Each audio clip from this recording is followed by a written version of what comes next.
মূল ফলটা আমরা যেটা পেয়েছি সেটা হলো গত 3 সপ্তাহ আমরা ব্যাপক হারে বিভিন্ন এলাকা থেকে সন্ত্রাসী, মাদকসেবী বা কিশোর অপরাধ এই ধরনের লোককে অ্যারেস্টে আওতানো হয়েছে। একটা অ্যাগ্রেসিভ পুলিশিং করে আমরা চেষ্টা করতেছি এই সিটিকে বসবাসযোগ্য অব্যাহত রাখার জন্য। বলা যায় যে অন্যান্য দেশের তুলনায় আমাদের জনবল কম আছে, তারপরেও জনবল কম থাকলেও এই জনবলকে আমরা বিভিন্ন কৌশল করে কাজে লাগাচ্ছি। আমাদের অফিস বেসড যারা কাজ করতেছে তাদেরকেও খুব বেশি ছুটি আমরা না দিয়ে তাদেরকেও আমরা ফিল্ডে অপারেশনাল অ্যাক্টিভিটিতে লাগিয়েছি। মেনলি হলো বাসাবাড়ি বা নিরিবিলি এলাকায় আমাদের ডেভেলপমেন্ট বাড়বে, সেখানে সুপারভিশন থাকবে এবং টেকনোলজি অ্যাপ্লাই করে আমরা আমাদের পুলিশিংটা যাতে ইফেক্টিভ হয় এবং ফ্রুটফুল হয় সেই ব্যবস্থায় আমরা নিচ্ছি। পবিত্র ঈদ উল ফিতর উপলক্ষে দেশের টানা 7 দিনের ছুটি শুরু হয়েছে আজ। প্রিয়জনের সাথে ঈদ আনন্দ ভাগাভাগি করতে ঢাকা ছাড়ছেন মানুষ। বিভিন্ন সড়ক মহাসড়কে বেড়েছে পরিবহনের চাপ। তবে আসার কথা হলো কোনো ভোগান্তি নেই, স্বস্তিতে বাড়ি ফিরছে মানুষ। এবার এই যাত্রা কোনো ধরনের অনাকাঙ্ক্ষিত ঘটনা বা অন্যায়ের সঙ্গে কোনো প্রকার আপোষ করা হবে না এমন হুঁশিয়ারি দিয়েছেন পুলিশ মহাপরিদর্শক মোহাম্মদ আলী হোসেন ফকির। সেই কারণে হয়তো ঈদযাত্রায় কিছুটা স্বস্তি মিলেছে। যদিও এই পর্যন্ত একটি খবর এসেছে, যদি ঢাকা টাঙ্গাইল মহাসড়ক ও চন্দ্রা নবীনগরে 12 কিলোমিটার জুড়ে তীব্র যানজট সৃষ্টি হওয়ার খবর এসেছে। এটি সন্ধ্যার দিকের খবর। এখন পর্যন্ত কি খবর সেটা আমরা এখনও জানি না। এই সামান্য কিছু যানজটের খবর আমাদের কাছে আছে। এদিকে ঈদের ছুটিতে ফাঁকা হচ্ছে রাজধানী ঢাকা। সেই ক্ষেত্রে রাজধানীবাসীর নিরাপত্তায় নজরদারি বাড়ানো হয়েছে বলে জানিয়েছেন ঢাকা মেট্রোপলিটন পুলিশের কমিশনার ভারপ্রাপ্ত মোহাম্মদ সরওয়ার। নগরবাসীকে বাড়িতে যাওয়ার আগে মূল্যবান সামগ্রী আত্মীয় স্বজনের বাসায় রাখার পরামর্শ দিয়েছেন। আবার কেউ চাইলে থানায় হেফাজতে রাখার সুযোগ আছে বলেও তিনি জানান। এদিকে আবার প্রতিবারের মতো এই যাত্রায় সড়ক দুর্ঘটনায় প্রাণহানির মতো ঘটনা কিন্তু কোনোভাবেই কমানো যাচ্ছে না। এবারও বেশ কয়েকটি ঘটনা ঘটেছে যা উদ্বেগজনক এবং যেখানে বলা যায় আনন্দের বাড়িতে বেদনার সুর বেজে উঠছে। সব মিলিয়ে এবারের ঈদ উৎসব মুখর ও আনন্দময় হবে। ঈদের খুশি ছড়িয়ে পড়বে গরিব দুঃখী, ধনী দরিদ্র ও দুস্থদের মাঝে। এই প্রত্যাশায় আজকে শুরু করতে চাই আলোচনা। তাই আমরা আলোচনার বিষয় নির্ধারণ করেছি ঈদের ছুটিতে জননিরাপত্তা। আলোচনা করবার জন্য আমাদের স্টুডিওতে আজকে উপস্থিত আছেন জনাব মোহাম্মদ সরওয়ার, ডিএমপি কমিশনার ভারপ্রাপ্ত। মোহাম্মদ সরওয়ার, আপনাকে অসংখ্য ধন্যবাদ সময় দেওয়ার জন্য। আসসালামু আপনাকে ধন্যবাদ আমন্ত্রণ করার জন্য। আমার মায়ে আছেন সৈয়দ শিমুল পারভেজ, সাংবাদিক ও রাজনৈতিক বিশ্লেষক। শিমুল পারভেজ, আপনাকেও অসংখ্য ধন্যবাদ সময় দেওয়ার জন্য। দর্শক, পুরো অনুষ্ঠান জুড়ে আপনাদের সাথে আছি আমি জয়নুল আবেদিন। বলছিলাম ঈদের ছুটিতে জননিরাপত্তা, অর্থাৎ ঢাকা যে ফাঁকা হচ্ছে ঈদের ছুটিতে, এই নগরবাসীর মনে কেমন আশ্বাস বা কেমন আশ্বস্ত করতে পেরেছে পুলিশ প্রশাসন, সেই বিষয় নিয়ে একটু আলোচনা করতে চাই। একটু যেতে চাই ডিএমপি কমিশনার মোহাম্মদ সরওয়ারের কাছে। জনাব ডিএমপি কমিশনার, আপনারা বা আপনি এবং সেই সাথে পুলিশের আইজি, তিনি আশ্বস্ত করেছেন জনগণকে, বিশেষ করে ঢাকার মানুষগুলোকে, যে যখন ফাঁকা রাজধানীতে আপনারা আশ্বস্ত করেছেন মানুষকে নিরাপত্তা দেওয়ার জন্য সমস্ত কিছু আপনারা তদারকি করছেন। যদি আপনার মুখে শুনতে চাই, আসলে প্রতিবারেই আমরা ফাঁকা রাজধানীতে বিভিন্ন ধরনের ঘটনাগুলো ঘটতে দেখি, এবারে আপনাদের কি প্রস্তুতি আছে? ধন্যবাদ এই প্রশ্নের জন্য। এবারে আমরা অন্যান্য বারের তুলনায় বলা যায় যে বেশ কিছু চেঞ্জ এনেছি। আমরা ট্র্যাডিশনাল পুলিশিং থেকে বের হয়ে টেকনোলজিক্যাল বা টেক বেস পুলিশিং করার প্রক্রিয়া এবার আসি। এর মধ্যে যে কয়েকটা স্টেপ বলতে পারি, যে ফাঁকা রাস্তায় বা ফাঁকা রাজধানীতে যাতে ক্রাইম না ঘটে, এই জন্য আমরা গত 3-4 সপ্তাহ ক্রাইম বা এই ধরনের অপরাধে যারা যুক্ত তাদের তালিকা আমাদের সংগ্রহ করতে হয়েছে, অ্যানালাইসিস করতে হয়েছে। প্লাস এই ধরনের ক্রাইম যারা করে ওই মামলাগুলো আমরা প্রপারলি ইনভেস্টিগেশন করে আইডেন্টিফাই করা হয়েছে এই ক্রাইমের সাথে কারা কারা জড়িত।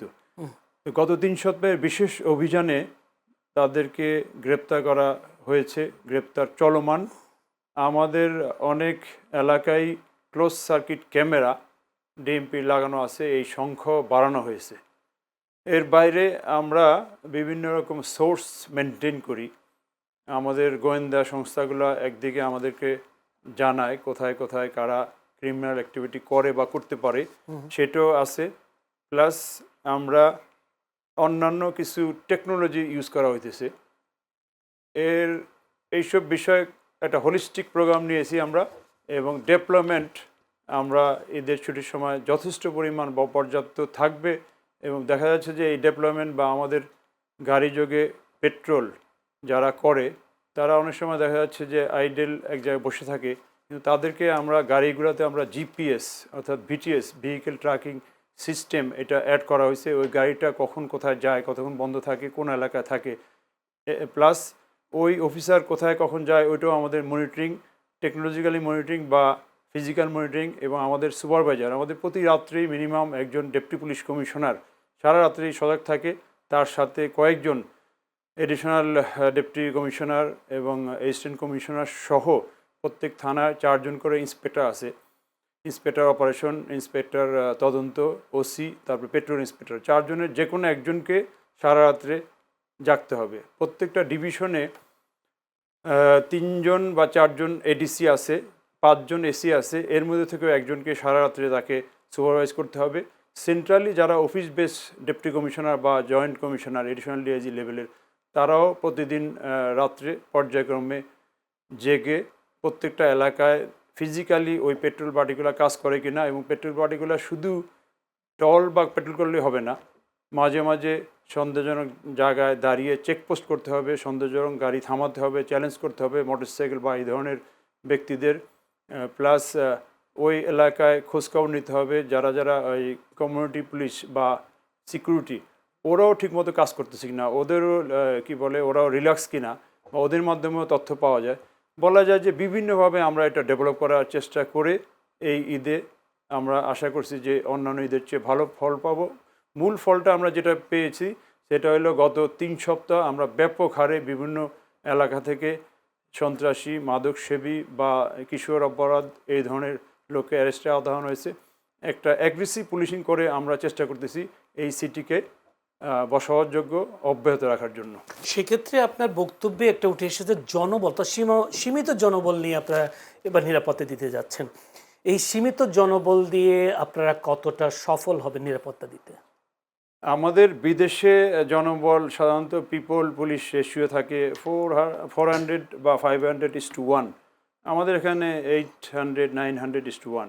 তো বলা যায় যে অন্যান্য দেশের তুলনায় আমাদের জনবল কম আছে। তারপরেও জনবল কম থাকলেও এই জনবলকে আমরা বিভিন্ন কৌশল করে কাজে লাগাচ্ছি। আমাদের অফিস বেসড যারা কাজ করতেছে তাদেরকেও খুব বেশি ছুটি আমরা না দিয়ে তাদেরকেও আমরা ফিল্ডে অপারেশনাল অ্যাক্টিভিটিতে লাগিয়েছি। আবার ফিল্ডে যারা আছে তাদের ছুটিটা আমরা একটু পিছিয়ে দিয়েছি।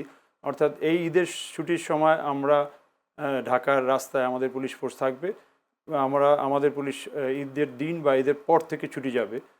আর ঈদের আগে আমাদের বেশ কিছু অ্যাক্টিভিটি ঈদের চাঁদ রাত পর্যন্ত, বিশেষ করে বিভিন্ন বাস স্টেশন বা আমাদের এক্সিট রুটগুলোতে ট্রাফিক জ্যাম ইজি রাখার জন্য হিউজ পরিমাণ ডেপ্লয়মেন্ট আছে। ট্রাফিক পুলিশ, আরেকদিকে অপরাধ প্রতিরোধের জন্য অস্ত্রধারী ক্রাইম পুলিশ, এই ডেপ্লয়মেন্টটা তখন কমে যাবে। এরপরে আমাদের মেইনলি হলো বাসাবাড়ি বা নিরিবিলি এলাকায় আমাদের ডেভেলপমেন্ট বাড়বে, সেখানে সুপারভিশন থাকবে এবং টেকনোলজি অ্যাপ্লাই করে আমরা আমাদের পুলিশিংটা যাতে ইফেক্টিভ হয় এবং ফ্রুটফুল হয় সেই ব্যবস্থায় আমরা নিচ্ছি। যে অসংখ্য ধন্যবাদ। সেই সাথে আর একটা প্রশ্ন আমি করি, সেটা হচ্ছে আপনারা বলছেন যথেষ্ট প্রস্তুতি আপনাদের আছে, বিভিন্ন জায়গায় আপনাদের মোতায়েন থাকবে বা আপনাদের ফোর্স বা আপনাদের বাহিনী, কিন্তু তারপরও কেন আপনারা বলছেন যে বাড়িতে রাখা মূল্যবান সামগ্রী আত্মীয় স্বজনের বাসায় কিংবা থানায় হেফাজতে রাখার কথা বলছেন?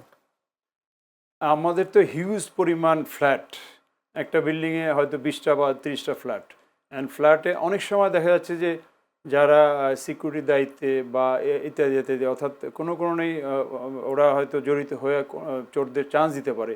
সেক্ষেত্রে পুলিশ তো প্রতি ফ্ল্যাটে ফ্ল্যাটে যে নিরাপত্তা দেওয়াটা টাফ। অর্থাৎ বলতে চাচ্ছি যে অনেক সময় যারা আমাদের বসবাসকারী তাদের ক্লোজ বলতে তাদের সার্ভিস দেয়, এই সার্ভিসের লোকগুলো কিন্তু বিভিন্নভাবে ক্রাইমের সাথে জড়িত থাকে। এই জন্য আমরা বলছি সতর্ক থাকতে। জি, ধন্যবাদ।